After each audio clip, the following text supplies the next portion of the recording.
ነው ምርጫችን ለተምሳሌታዊነት ጉዞ ብልጽግና ነው ምርጫችን ለተምሳሌታዊነት ጉዞ ብልጽግና ነው ምርጫችን አንዱ ለከተማ እድገት ምቹ ሁኔታ የሚፈጥረው በቂ የመሰረተ ልማት አቅርቦት ነው።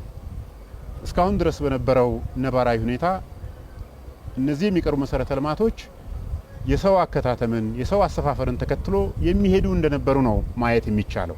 ይሄም በመሆኑ ምክንያት አሁን እየመጣ ያለውን የከተማ ሁኔታ አሁን እየመጣ ያለውን የልማት ሁኔታ መሸከም የሚችሉ ስላልነበሩ ነው አሁን በስፋት በአዲስ አበባ ውስጥም በሌሎች ሀገራችን ከተሞችም ውስጥ ትላልቅ መሰረተ ልማቶች የተገነቡ ያሉት። እነዚህ መሰረተ ልማቶች ዛሬ ያለውን የልማት ሁኔታ ሰርቭ እንዲያደርጉ ብቻ ሳይሆን በቀጣይ የሚመጣውን የልማት ፍላጎት ሰርቭ እንዲያደርጉ ማድረግ ያስፈልጋል በሚል ነው። ከዚህ አንፃር አንዱ የከተሞቻችን ወይም ደግሞ በተለይም የአዲስ አበባ ዋነኛ ችግር ተደርጎ የሚወሰደው የትራንስፖርት አቅርቦት ችግር ነው። ይህን የትራንስፖርት አቅርቦት ችግር ለመፍታት ቅድም ሌሎች ጓዶቻችን ሲያነሱ እንደነበረው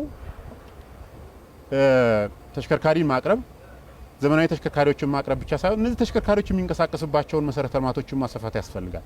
እነዚህ ተሽከርካሪዎች በሚንቀሳቀሱበት ጊዜ የሚያስፈልጋቸውን መሰረተ ልማቶች በአግባቡ ማሟላት ያስፈልጋል። ከዛም ባለፈ ከተማችን ትላልቅ መሰረተ ልማቶችን ይፈልጋል። የውሃ አቅርቦትን ማሻሻል ያስፈልጋል። አስተማማኝ የኃይል አቅርቦትን ማስፋፋት ያስፈልጋል።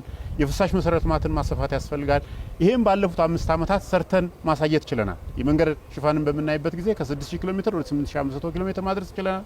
የከተማችን የውሃ አቅርቦት ከ525000 ሜትር ኪዩብ በቀን ወደ 800000 ሜትር ኪዩብ በቀን ማሳደግ ችለናል። የፍሳሽ መሰረተ ልማት አቅርቦት ስራችንንም እንደዚሁ ከ1100 ኪሎ ሜትር ወደ 2300 ማሳደግ ችለናል። ይሄ በጣም ትልቅ ሊፕ ነው።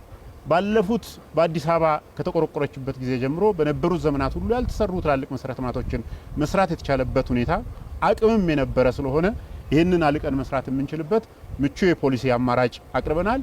በቀጣይነትም የጀመርነውን ስራ አልቀን መስራት ከቻል የሚባለውን የመሰረተ ልማት አቅርቦት ችግር በዘላቂነት መፍታትና የከተማችንን ተወዳዳሪነት በከፍተኛ ሁኔታ ማሳደግ የሚያስችል አቅም አለን ብለን እናምናለን።